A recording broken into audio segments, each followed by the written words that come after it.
మరికొద్ది రోజుల్లో 2025 పూర్తి కాబోతుంది. ఈ ఏడాదిలో అనేక ప్రమాదాలు చోటు చేసుకున్నాయి.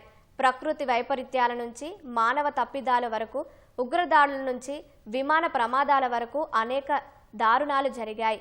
పసికందుల నుంచి పండు ముసలి వరకు అనేక మందిని మృత్యువు వెంటాడింది. ఈ ఏడాదిలో వందలాది మంది జీవితాలు ఛిద్రమవగా అనేక కుటుంబాలు రోడ్డున పడ్డాయి. ఈ సంవత్సరంలో జరిగిన ఘోర ప్రమాదాలపై ఈటీవీ ప్రత్యేక కథనంలో చూద్దాం. 2025 ఏడాది అనేక మందికి తీవ్ర విషాదాన్ని మిగిల్చింది. జనవరిలో కుంభమేళాలో జరిగిన తొక్కిసలాట నుంచి నవంబర్లో ఢిల్లీ ఉగ్రదాడి వరకు అనేక ఘటనల్లో వందలాది మంది అసూలు బాశారు. ఈ సంఘటనలన్నీ వాతావరణంలో వస్తున్న మార్పులు, జనసమూహ నిర్వహణ, మౌలిక సదుపాయాలు, భద్రతా లోపాలను ఎత్తిచూపాయి. ఈ ఏడాది ప్రారంభం జనవరిలో ప్రపంచంలో అతిపెద్ద ఆధ్యాత్మిక వేడుక మహాకుంభమేళాలో అపశృతి చోటు చేసుకుంది. మౌని అమావాస్య సందర్భంగా విపరీతమైన రద్దీ నెలకొనడంతో తొక్కిసలాట జరిగి 30 మందికి పైగా భక్తులు మరణించారు. 100 మందికి పైగా గాయపడ్డారు. ఈ ఘటన నేపథ్యంలో కుంభమేళాలో భద్రతా నిర్వహణపై అనేక విమర్శలు వచ్చాయి. అతిపెద్ద ఉత్సవాల సమయంలో ప్రభుత్వాలు ఎంత అప్రమత్తంగా వ్యవహరించాలో ఈ ఘటన మరోసారి గుర్తుచేసింది.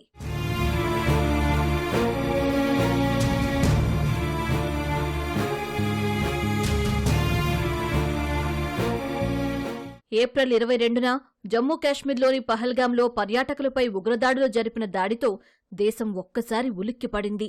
బైసరన్ లోయలో పర్యాటకులు చాలా ఉల్లాసంగా సేదతీరుతున్న వేళ తుపాకులతో విరుచుకుపడిన 5 ముష్కరులు 26 మందిని పొట్టన పెట్టుకున్నారు. భద్రతా బలగాలు తక్షణమే స్పందించినప్పటికీ ఈ ఘటన ఆ ప్రాంతంలో కొనసాగుతున్న తీవ్రవాద ముప్పును మరోసారి స్పష్టం చేసింది. అయితే ఈ ఉగ్రదాడికి భారత్ గట్టిగా ప్రతీకారం తీర్చుకుంది.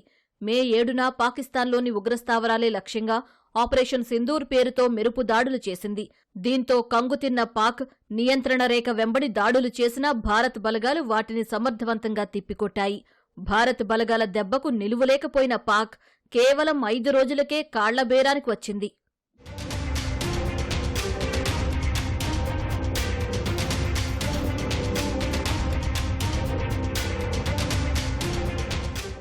దేశ చరిత్రలో అత్యంత ఘోర విమాన ప్రమాదాల్లో ఒకటైన సంఘటన ఈ ఏడాది జూన్ 12న జరిగింది.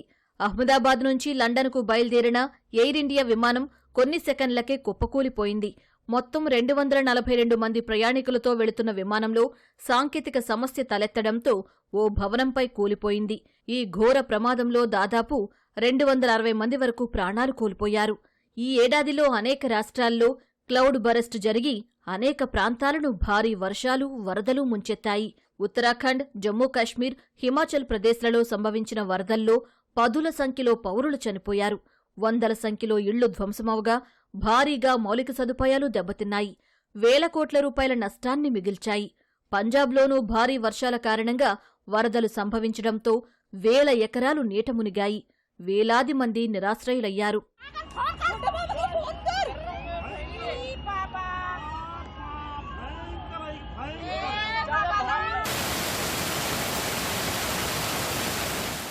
జులై 9న గుజరాత్లోని వడోదరాలో 40 ఏళ్ల నాటి గంభీర వంతెన కూలిపోవడంతో దాదాపు 22 మంది మృతి చెందారు. అందులో చిన్నారులు కూడా ఉన్నారు. మహీసాగర్ నదిపై ఉన్న గంభీర వంతెన 2 పిల్లర్ల మధ్య స్లాబ్ కూలిపోయింది. ఆ సమయంలో వంతెనపై వెళుతున్న 2 ట్రక్కులు, 2 వ్యాన్లు, ఓ ఆటో నదిలో పడిపోయాయి. అంతకుముందు నెల జూన్ 4న తొలిసారి ఐపీఎల్ కప్పు నెగ్గిన రాయల్ ఛాలెంజర్స్ బెంగళూరు జట్టు విజయోత్సవాల ఘట్టంలో పెను విషాదం చోటు చేసుకుంది. బెంగళూరులోని చిన్నస్వామి స్టేడియం వద్ద జరిగిన తొక్కిసలాటలో 11 మంది దుర్మరణం చెందగా 50 మందికి పైగా అభిమానులు గాయపడ్డారు. నిర్వహణ, భద్రతా లోపాలు కారణంగానే ఈ తొక్కిసలాట జరిగింది.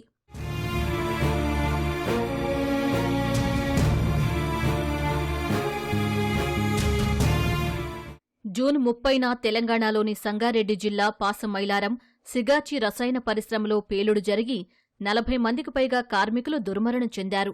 యాజమాన్యం నిర్లక్ష్యం కారణంగానే ప్రమాదం సంభవించినట్లు దర్యాప్తు కమిటీ వెల్లడించింది. అటు సెప్టెంబర్ 27 సినీ నటుడు, టీవీకే అధినేత విజయ్ ర్యాలీలో అపశృతి చోటు చేసుకుంది. తమిళనాడులోని కరూర్లో నిర్వహించిన విజయ్ ర్యాలీలో తొక్కిసలాట జరిగి 41 మంది మృతి చెందగా 60 మందికి పైగా గాయపడ్డారు.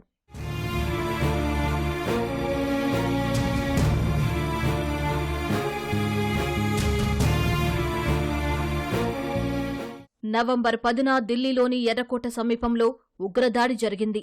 కారులో బాంబు పేలుడు జరిగి 9 మంది మృతి చెందారు. పేలుడుకు పాల్పడిన జమ్మూ కాశ్మీర్కు చెందిన డాక్టర్ ఉమర్ నబీకు జైషే మహ్మద్ ఉగ్ర మాడ్యూల్తో సంబంధాలు ఉన్నట్లు దర్యాప్తు సంస్థలు గుర్తించాయి. జమ్మూ కాశ్మీర్లోని నౌగాం పోలీస్ స్టేషన్లో ప్రమాదవశాత్తు జరిగిన పేలుడు ఘటనలో 9 మంది అధికారులు ప్రాణాలు కోల్పోయారు. హర్యానాలో ఫరీదాబాద్ ఉగ్ర నెట్వర్క్ కేసులో స్వాధీనం చేసుకున్న పేలుడు పదార్థాల నుంచి నమూనాలు సేకరిస్తూ ఉండగా ఈ ప్రమాదం జరిగింది.